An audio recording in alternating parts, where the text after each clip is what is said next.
Sommes-nous tous fous? La réponse est oui, et je vais vous dire pourquoi et comment. C'est ce que la Boétie appelle la servitude volontaire. La servitude volontaire. Et c'est un concept extrêmement simple. Il dit il n'y a de pouvoir qu'avec le consentement de ceux sur lesquels ce pouvoir s'exerce. Ça veut dire que quand vous avez une domination, eh bien, vous pouvez toujours incriminer le dominateur, mais on peut aussi dire au dominé, si tu refuses la domination, il n'y aura pas de domination. Il y a un très beau film de Jean Vigo, que j'adore, qui est un anarchiste, et qui s'appelle Zéro de conduite. Ça fait 20 minutes. C'est un film en noir et blanc. Et c'est un film qui se passe dans un pensionnat, c'est extrêmement serré, extrêmement sévère. La discipline est terrible dans cette pension. Et il y a un moment donné où il y a une bataille de polochons. C'est un bordel total. Et c'est filmé, on est dans les années 30-40, je ne sais plus exactement la date de ce film. Il y a un moment donné où c'est filmé au ralenti et on voit la bataille de polochons, les plumes qui volent partout, etc. C'est-à-dire que le dispositif autoritaire de l'école tombe par terre le jour où ceux sur lesquels le pouvoir s'exerçait disent non. Le jour où les gamins disent non. On fout le bordel. On y va avec les oreillers. Alors c'est pas faire la grève comme aujourd'hui, hein, ça c'est autre chose. C'est pas ça vraiment qui est gênant pour le capital. Ils sont fous le capitalisme de ce genre de grève. Chacun joue son jeu, tout est déjà joué, on a déjà à peu près partagé les choses, chacun fait semblant de jouer son rôle, mais finalement c'est déjà réglé tout ça. La servitude volontaire, c'est une idée formidable, découverte par la Boétie. Il nous dit le pouvoir est un colosse qui n'a de pied que par les vôtres. C'est vous qui êtes le pied du colosse. C'est de la terre cuite. Laissez tomber tout ça, ça s'effondre. Si vous ne voulez plus du pouvoir, ça sert à rien d'aller voter, puisque de toute façon, quoi que vous votiez, si vous vous déplacez pas, si tout est fait pour que globalement, au deuxième tour des présidentielles, vous ayez le bien et le mal, un bon et un méchant. Pour le coup, c'était une méchante.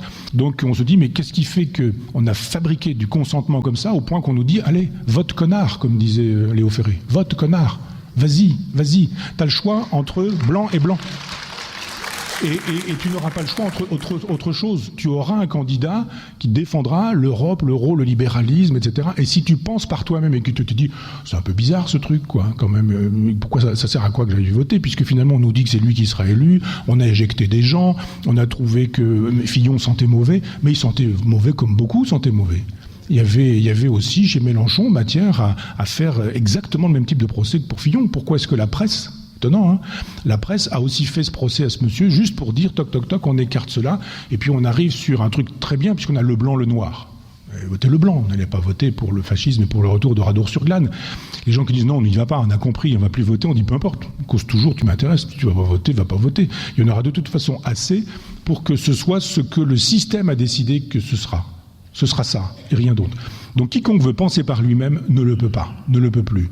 Vous avez l'âge, moi aussi, qui nous permet de penser par nous-mêmes parce que nous avons eu droit à l'école républicaine, qui nous apprenait à penser, à réfléchir, à analyser, la raison. On apprenait, parce qu'on avait des instituteurs et des institutrices, et non pas des je sais plus quoi, des professeurs des écoles, mais on avait des instituteurs et des institutrices qui apprenaient à lire, à écrire, à compter, à penser.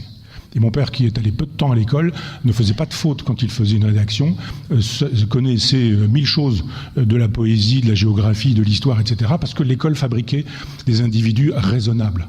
Parce que, sur le principe de Condorcet, l'école avait rendu la raison populaire. Et que la République faisait ça. Elle fabriquait des citoyens qui pouvaient penser, qui pouvaient réfléchir.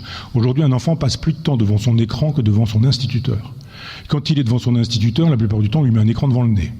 Et on lui dit à quoi ça sert d'apprendre à lire, à écrire, à penser, puisqu'il faut apprendre à être citoyen éco-responsable, à sauver la planète et à faire du tri sélectif, et puis à aimer la diversité, etc. Oui, très bien, formidable, tout ça c'est bien, ça s'appelle de la morale. Et l'écriture, et la lecture, et la pensée, et la mémoire, quand est-ce qu'on forme ça?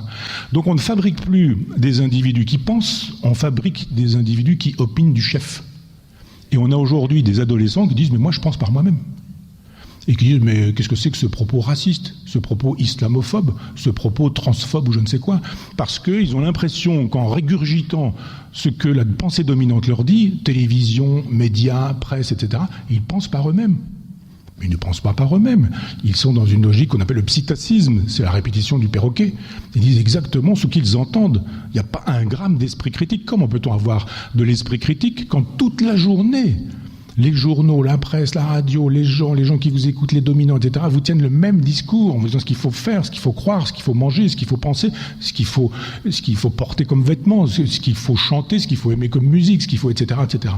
Nous sommes dans une période qui n'a jamais existé dans la forme qui est la sienne. Dans les dictatures anciennes, c'était clair. Le fascisme était armé, casqué, botté et visible. Aujourd'hui, c'est très insidieux. C'est pas dit clairement. Mais vous prenez Zemmour aujourd'hui, on vous le présente comme un diable total. Marine Le Pen, dangereuse, etc. Eh ben, interdisons-la. Procès, allons-y, faisons un procès, puis montrons qu'elle est incompatible avec la République, et puis mettons-la en prison, et puis poursuivons les gens qui votent pour elle. Ou alors si on ne le fait pas, c'est qu'on fait semblant de dire qu'elle est dangereuse. On crée faussement un danger qui n'est pas dangereux. Qu'est-ce que ça veut dire, ces choses-là?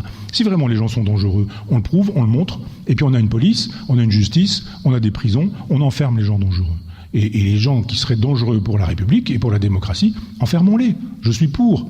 Mais je crains qu'on enfermerait dans cette configuration-là d'autres individus, des directeurs de chaînes, des directeurs de journaux, des banquiers, d'autres individus qui, eux, sont effectivement de vrais ennemis de la République. Je vote pas Marine Le Pen, moi. Je suis un anarchiste, je suis un socialiste libertaire. Je vote Proudhon, moi, comme Proudhon est mort au XIXe siècle, je vote plus pour personne. Donc je la défends pas elle. Je dis juste que ces gens qui méprisent les petites gens sont les gens qui ont le pouvoir aujourd'hui et qui criminalisent toute pensée qui interroge la leur, qui interroge. Ils veulent absolument, ils veulent l'Europe, l'euro, etc. Mais depuis Maastricht, ils l'ont, cette pensée-là. Elle est au pouvoir, elle a les pleins pouvoirs. Elle a les pleins pouvoirs.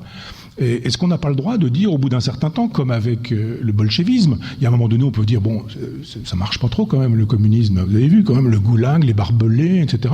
Là, aujourd'hui, on peut le dire. À une époque, on nous a dit votez oui à Maastricht, et vous aurez, souvenez-vous, plein emploi, l'amitié entre les peuples, la disparition du chômage, tout serait formidable, merveilleux, une économie florissante, une jeunesse épanouie, etc., etc. On a eu quoi? On a eu les guerres, on a eu le racisme, on a l'islam terroriste, on a ce genre de choses aujourd'hui.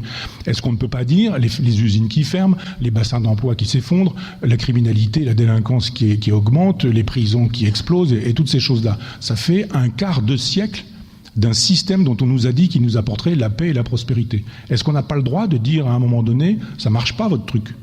Donc effectivement, vous avez bien raison de porter la parole des gens modestes en disant qu'on ne les entend pas, que quand on les entend, on les criminalise, et que quand des intellectuels portent cette pensée-là, ils sont minoritaires, parce qu'il y a tout autour plein d'intellectuels majoritaires qui, eux, disent que c'est le peuple, que c'est de la démagogie, qu'ils sont populistes, qu'ils ne comprennent rien à rien, etc.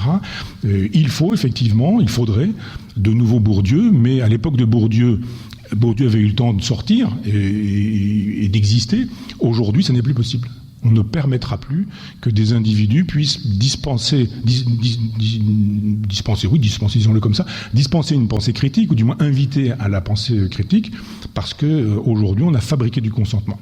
Et la fabrique du consentement, c'est la télévision, ce sont les médias, ce sont les écoles aujourd'hui, avec des professeurs à qui on a dit ce qu'il fallait faire, comment il fallait faire, et qui obéissent tout bêtement, de sorte que des gens qui pensent vraiment, sincèrement, librement, je ne connais pas vraiment beaucoup. J'en connais vraiment pas beaucoup, parce que ça veut dire qu'on échapperait à cette tyrannie de la fabrication de l'opinion. La chose est bien faite, la tyrannie de l'opinion, elle est fabriquée par des individus qui sont des professionnels de ces choses-là. Qui sont des professionnels. Il y a un neveu américain de Freud qui avait écrit sur ce sujet-là, et qui a écrit sur la fabrique du consentement, et qui est un individu qui a montré de manière très cynique comment il a imposé le tabac chez les femmes aux États-Unis. Comment il a fait désirer le tabac tout en sachant que le tabac était toxique, bien sûr. Maintenant, l'industrie du tabac avait besoin de laisser croire que le tabac était un signe d'émancipation pour les femmes. Donc il y avait les hommes, donc il fallait conquérir le public féminin, et Bernays, il s'appelle Bernays, ce neveu de Freud, a expliqué comment il s'y était pris pour qu'à un moment donné, on finisse par désirer ce qui nous détruisait. Eh bien aujourd'hui, la fabrique du consentement, médiatique et idéologique, elle fait de telle sorte qu'on désire ce qui nous détruit. Et le remède, il est très simple, je le rappelle, c'est la Boétie, c'est le discours sur la servitude volontaire. Soyez résolus, c'est une phrase de lui, soyez résolus de ne servir plus, ou de ne plus servir, et vous voilà libre. Soyez résolus de ne plus servir, et vous voilà libre. C'est-à-dire qu'à chaque fois qu'il y a de la domination, c'est parce que le dominé y consent.